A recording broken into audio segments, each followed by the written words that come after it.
Oke, Assalamualaikum warahmatullahi wabarakatuh. Kembali lagi dengan saya Abdul Gofar. Hari ini kita akan belajar bersama terkait dengan bagaimana sih cara coaching yang efektif untuk karyawan baru. Ya, nah kita mungkin di dalam dunia perusahaan ya, dimanapun perusahaan berada ya, apalagi khususnya untuk di divisi marketing ya, mungkin yang paling banyak turnovernya adalah di marketing ya. Nah, makanya saya ambil contoh di marketing ya. Mungkin di tiap bulan ya, di turnover marketing itu yang paling tinggi keluar masuknya ya. Jadi banyak sekali karyawan-karyawan baru. Nah, di sini kita harus tahu, kita harus bisa untuk menggali ya bagaimana sih caranya coaching ya yang baik, yang efektif itu seperti apa. Ya, tujuannya adalah untuk kita bisa meminimalisir turnover tersebut gitu loh, ya kan. Nah, di sini kita akan bahas ya, yang pertama adalah apa sih, bagaimana sih cara coaching yang efektif ya. Yang pertama itu adalah kita harus mencoba untuk menjalin komunikasi yang baik ya. Maksudnya seperti apa? Seorang coach ya biasanya akan menjadi pendengar yang baik ya. Jadi di sini kita harus ketahui dulu ya, seorang coach ya itu harus menjadi pendengar yang baik ya. Berikan kesempatan untuk karyawan baru ya untuk banyak bercerita ya, untuk banyak bertanya ya kan. Berikan jawaban-jawaban yang tepat dan sesuai ya kan. Dorong mereka juga untuk menjadi menggali potensi diri yang dimiliki ya kan. Dia bertanya dan dari mulai bertanya dan menjawab ya, kemudian akan terjalin komunikasi dua arah yang baik dan hubungan yang semakin kuat ya. Jadi seorang coach itu ya, dia harus bisa menjadi pendengar yang baik. Jadi kalau misalkan kita masih belum bisa untuk menjadi pendengar yang baik, jangan harap kita akan bisa untuk coaching yang efektif ya. Jadi kita harus mendengarkan dulu ya keluh kesah mereka, kita harus sering bertanya ya, kita berikan jawaban-jawaban yang yang sesuai dan tepat ya.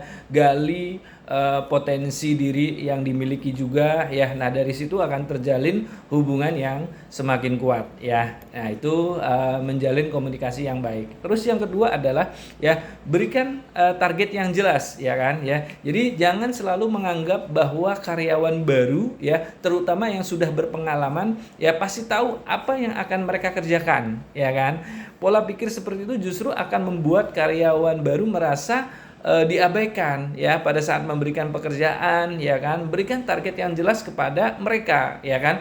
Target yang jelas ya tentu akan sangat membantu para karyawan ya baru pada saat menyelesaikan pekerjaannya. Mereka juga akan belajar bagaimana proses pekerjaan yang dilakukan ya kan di perusahaan baru ya kan. Selain target yang jelas, tenggat yang sesuai juga membantu mereka menyelesaikan pekerjaan ya dengan tepat waktu ya. Jadi selain tadi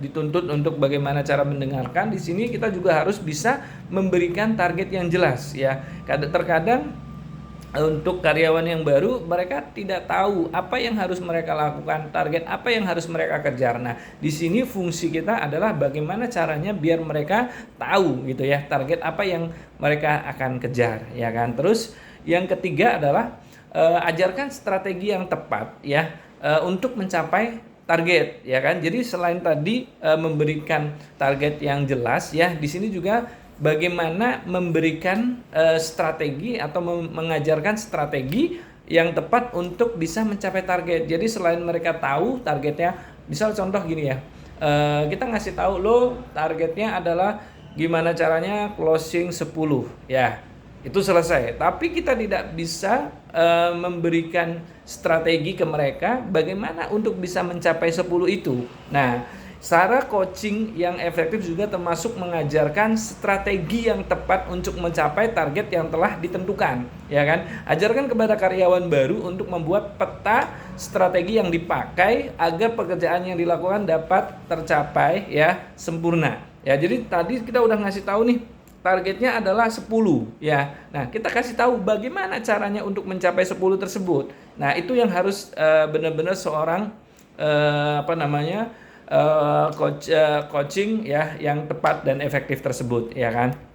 Terus yang berikutnya adalah yang keempat, jangan sungkan membantu, ya kan. Coaching yang baik ya juga tidak melulu mengandalkan coach ya, butuh kerjasama dan kolaborasi yang dinamis antara coach dan karyawan baru ya. Maka dari itu ya, jangan sungkan untuk membantu dan memberikan pengarahan lebih kepada mereka. Jangan pula terlalu mengharapkan mereka untuk langsung menjalankan pekerjaan dengan baik dan sempurna ya. Jadi kalau misalkan untuk karyawan baru, memang effort kita ya untuk eksekusi harus dilebihkan di situ, ya kan. Dan kita juga tidak bisa mengharapkan untuk karyawan baru itu bisa melakukan pekerjaan yang sempurna gitu loh, ya kan. Namun bukan berarti ya membantu mengerjakan pekerjaan mereka dari awal sampai akhir. Awas nih ya, mereka diajarkan bagaimana berburu, bukan diberikan daging, ya kan.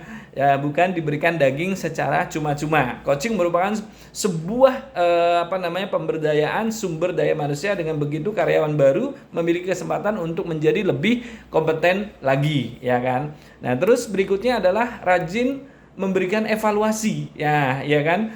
Evaluasi penting dilakukan di dalam setiap pekerjaan dan merupakan bagian dari salah satu cara coaching yang efektif. Ya, jadi bikin jadwal evaluasi secara rutin ya, misalnya setiap hari, setiap seminggu sekali ya, atau 2 minggu sekali ya, itu perlu ada evaluasi di rutin, ya kan. Di dalam sesi evaluasi ini tanyakan kepada karyawan baru keberhasilan apa yang telah diperoleh, kendala apa yang dihadapi, dan apa yang harus diperbaiki, sehingga kejadian-kejadian serupa tidak terulang lagi, dan evaluasi mereka akan terus belajar dan bekerja dengan lebih baik lagi ya.